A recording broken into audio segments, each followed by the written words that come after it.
Hey everybody, this is Dust Predestined Gaming with our fifth and final match of League number 4 with Arclight Phoenix here in Modern, 2 and 2, so hopefully we'll get the 3-2 here. Had some up and down matchups. We've had basically 2 red burn matchups and 2 green base ramp matchups, so it's been an interesting dichotomy here.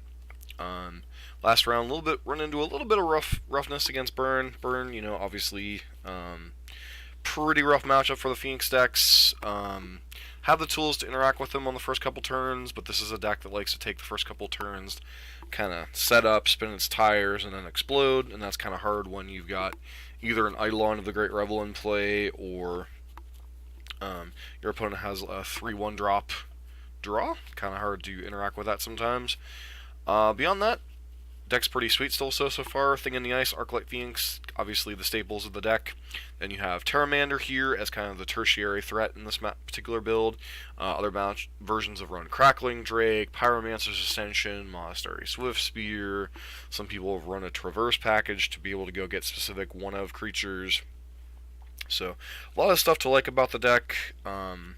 Obviously the deck's one of the best decks in the format. A lot of cantrips, you see a lot of cards between Ops, Serum Visions, and Thought Scour. Faithless Looting and Chart of Course help you see more cards and get stuff in the bin. Particularly your Arclight Phoenixes. Manamorphose helps you with your explosive, multiple spell turns to flip your Thing in the Ice, bring back your Arclight Phoenixes.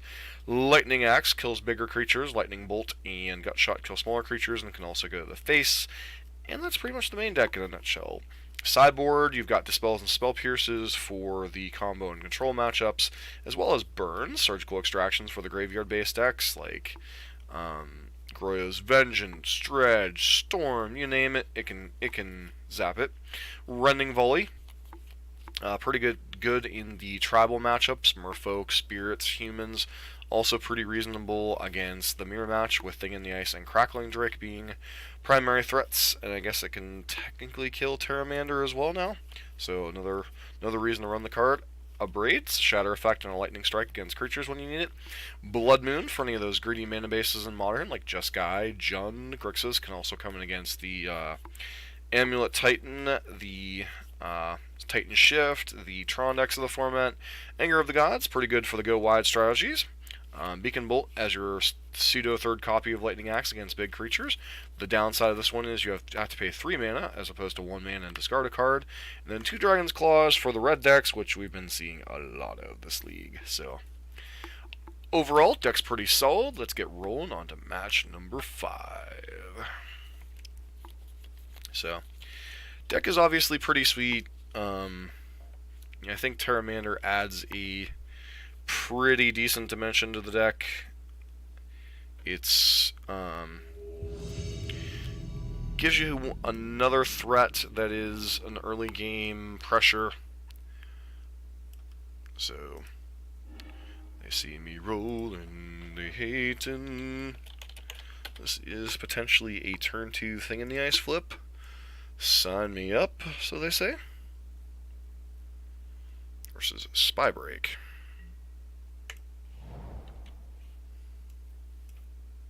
Sorry, turn 3 Thing in the Ice flip. My bad. Darkslick Shores, probably not good for the home team. Could be Ad Nauseam. Not really sure, in all honesty.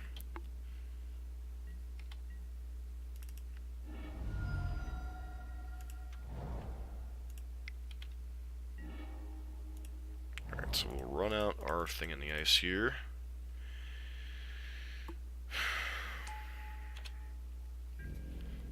One fatal push and our entire game plan goes out the window here.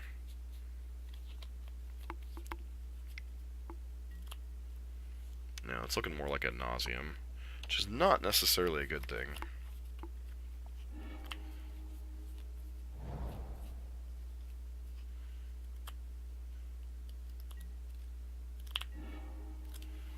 Alright, so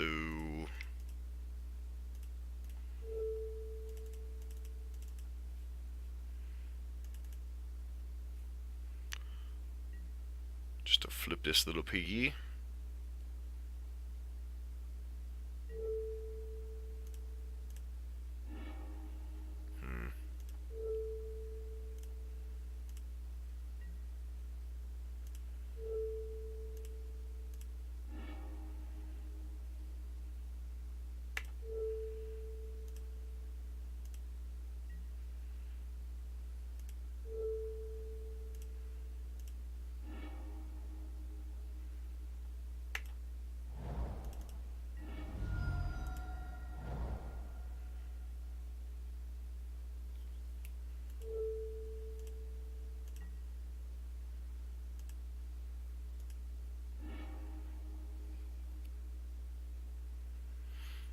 So we could play Chart, of course, here.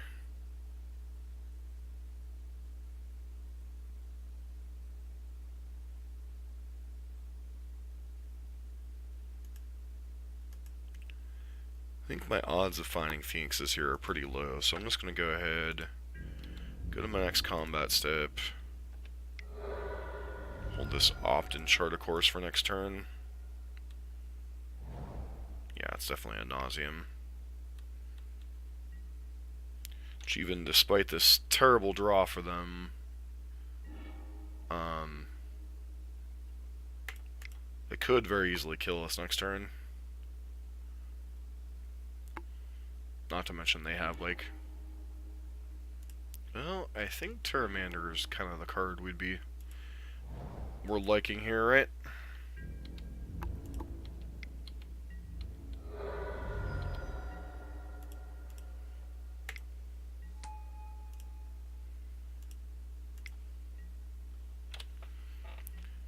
If we had some way to balance this, we could potentially kill them next turn, but they go land, Spirit Guide, and Nauseam. We're dead here. They did keep a hand with no mana acceleration, so decent chance here. Guess if they're cantripping, means we have a turn, but we really don't have anything that kills them here. Alright, it's kind of weird.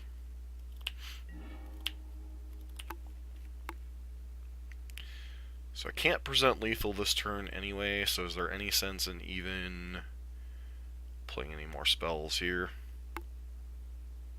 Guess if I were to somehow find double bolts, we could kill them here.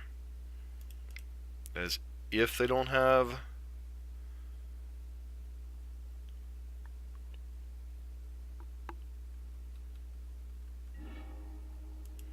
Alright, there's lightning bolt number 1.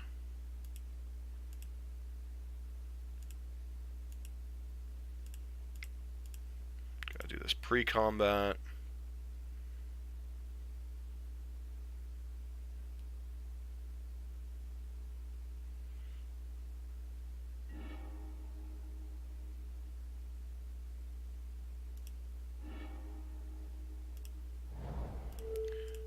Bolt you. Do you have Angel's Grace? If you have Grace, this is all for naught anyway. Bolt you. So force them to Grace now. Yep, looks like they have Grace. So if they have ad nauseam, we're just dead anyway.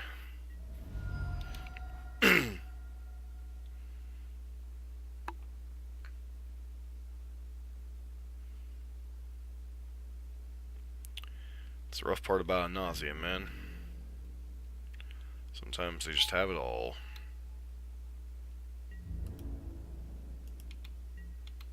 Since an attacking, and then ad nauseam kill us.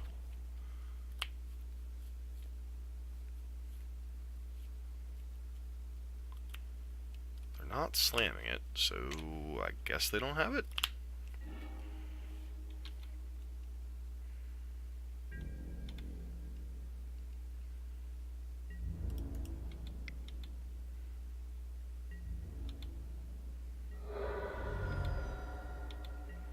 Did buy them another turn, though.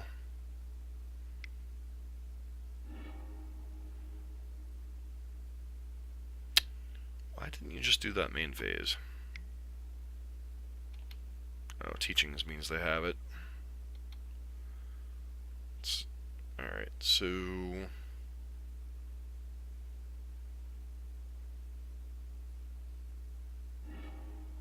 Yep, and well played. Well, sort of well played. So, alright. Gut shots and lightning axes can go out. Cards that are reasonable. Spell Pierce. Dispel. Abrades. Blood Moons potentially can trip them up a little bit, especially on the play. cards that aren't great. These charter courses are a little eh. And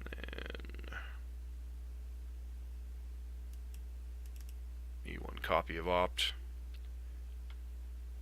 Surgical Extraction, not really relevant unless we were able to like counterspell one of their key pieces, but that's getting too cute. So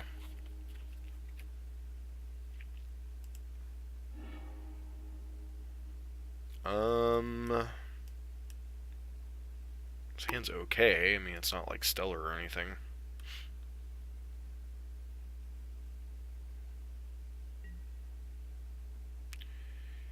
Do I looting on one?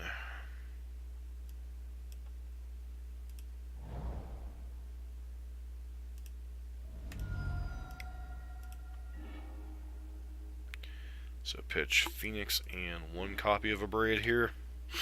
See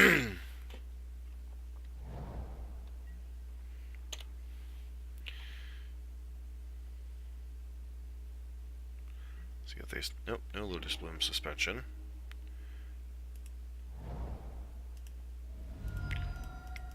So even if they play Pentad Prism here, I'm okay because I get the Shatter effect, which could set them back if that's their game plan. Does in fact that looks like their game plan.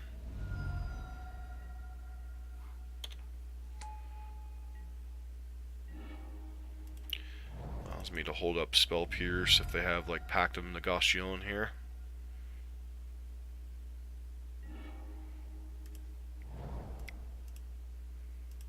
So Manamorphose.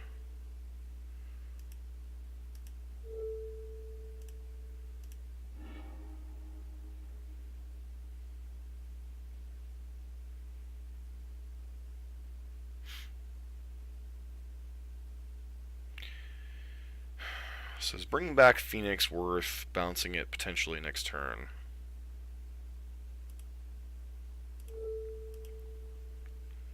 Do that with Spell Pierce backup. Then we obviously run the risk of them having Phyrexian Unlife here, but sitting back, hoping our Spell Pierce is live next turn feels like a risky venture. Alright, so looks like they were kind of counting on that Pentad Prism.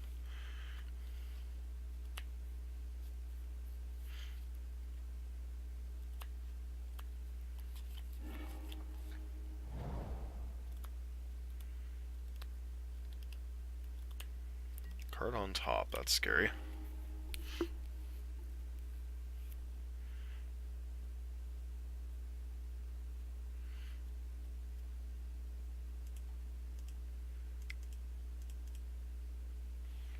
Trigger allows us to discard the Phoenix, ironically.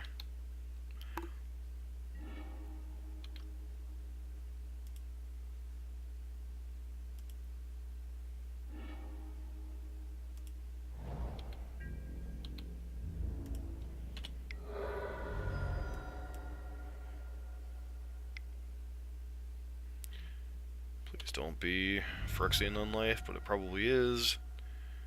Punished for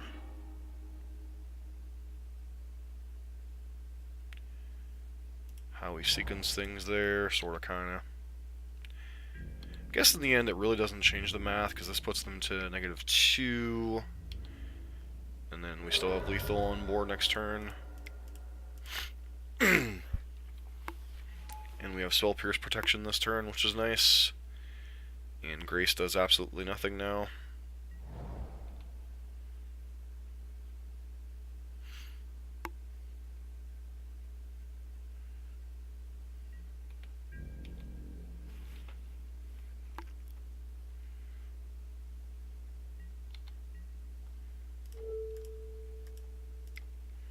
Bolt Chew.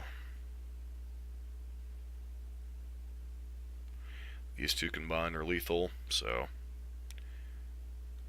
fortunately if they have a Pactum Negation here. Alright. Whew. Unfortunately, that was just about everything going right for us in the game, so I'm not holding out terrible hopes for Game 3 here. Obviously, Blood Moon can be reasonable still. Well, the rest of these cards even make sense, so I think we just keep. Dragon's Claw doesn't get us out of range, and none of these other cards make sense. I suppose Gut Shot in some ways helps transform things, help things go faster, but I still think we prefer the cards that we've got. Alright, I mean...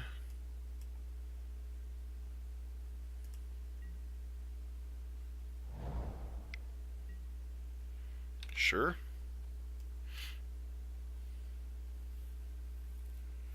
And obviously a turn 2 Phoenix isn't exciting, but it's reasonable.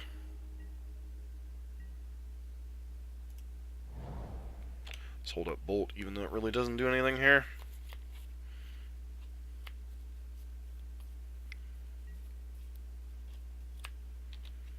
With a very cantrip heavy draw.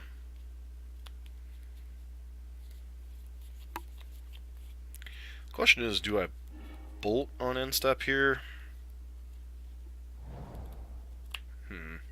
So our opponent put 2 cards on bottom. Our card on bottom. I think we just Bolt here, because we have Manamorphos. Faithless Looting already lined up for next turn, so... Should be a bad Lightning Bolt deck this game. Life total isn't too terribly relevant in this matchup, so I'm just going to fetch the dual land. Just kind of cycle through here.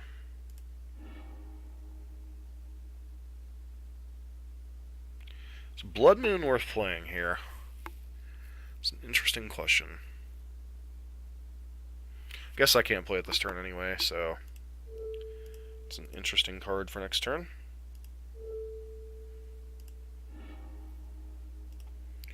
Cast an Ops. Faithless Looting. Discard that and that.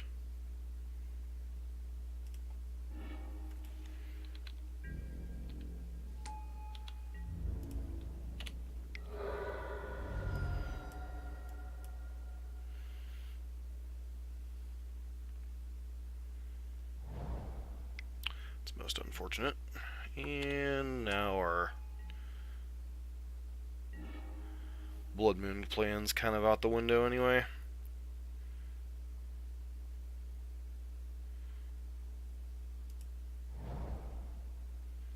Opponents seem to have prioritized their basics here.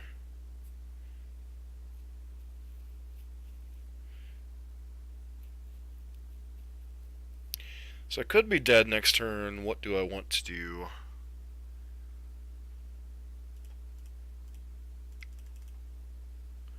Just cast this Blood Moon.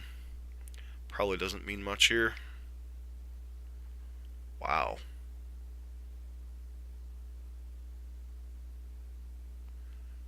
Okay. That's an interesting one to have brought in here.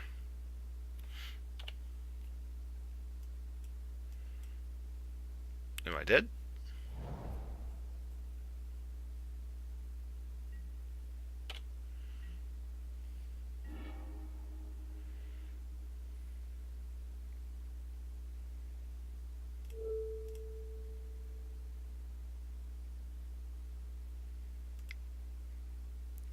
Thought Scour.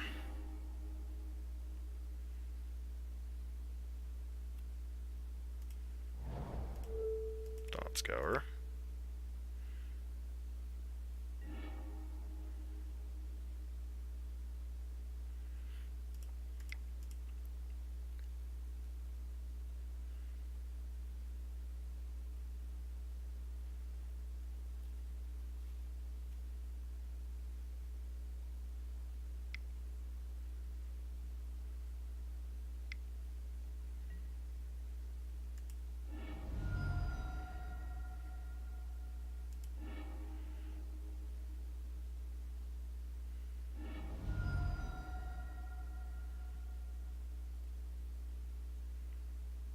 So you're dead? Alright. My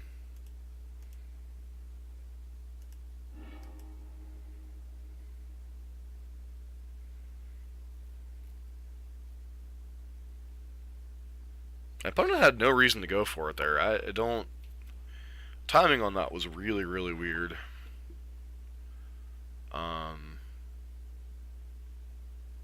Yeah, not quite sure what they were trying to accomplish there. Sometimes that's the fail rate of ad nauseam. So, would have just missed another arclight phoenix here. Would have drawn that, looted into those two, would have missed the arclight phoenix. Guess we would have had Pteramander as kind of a backup threat anyway.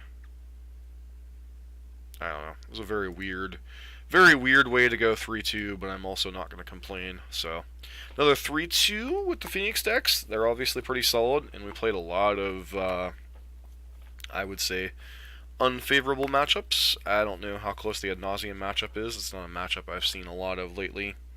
The burn matchup's obviously close to a little bit rough. The whatchamacallit deck, the mono red Phoenix deck is pretty rough. The Titan Shift deck, you obviously have to have a pretty quick clock. We failed to meet that particular criteria of that matchup. And then the Devotion matchup, if you can keep Devotion's creatures under control while pressuring them in other ways, particularly Pteramander and Arclight Phoenix, putting quick pressure on them in the air certainly causes some issues for them. So my thoughts on the Pteramander is I think either the 4 of or like a 2 Pteramander, 2 Crackling Drake thing could be fine, or even in like a Traverse Shell, maybe run like 2 Pteramander, 4 thing, 4 Phoenix, 1 Drake with Traverse package. I don't know. A lot of pretty sweet stuff going on with the deck. Obviously, still a lot of room for customization. It's one of the best decks in the format for a reason. Pteramander's pretty good addition. Flying Man with upside's pretty nice, even when your opponents are bringing in Graveyard Disruption against you. So, puts a fast clock on your opponent, which is something this deck terribly needs. The faster it's clocked, the better its limited disruption out of the sideboard is. So, I say Pteramander is definitely a positive direction for this deck. So, don't forget to like, comment, and subscribe. This has been Dusk for Dusted On Gaming. Hope everyone's having a great day out there.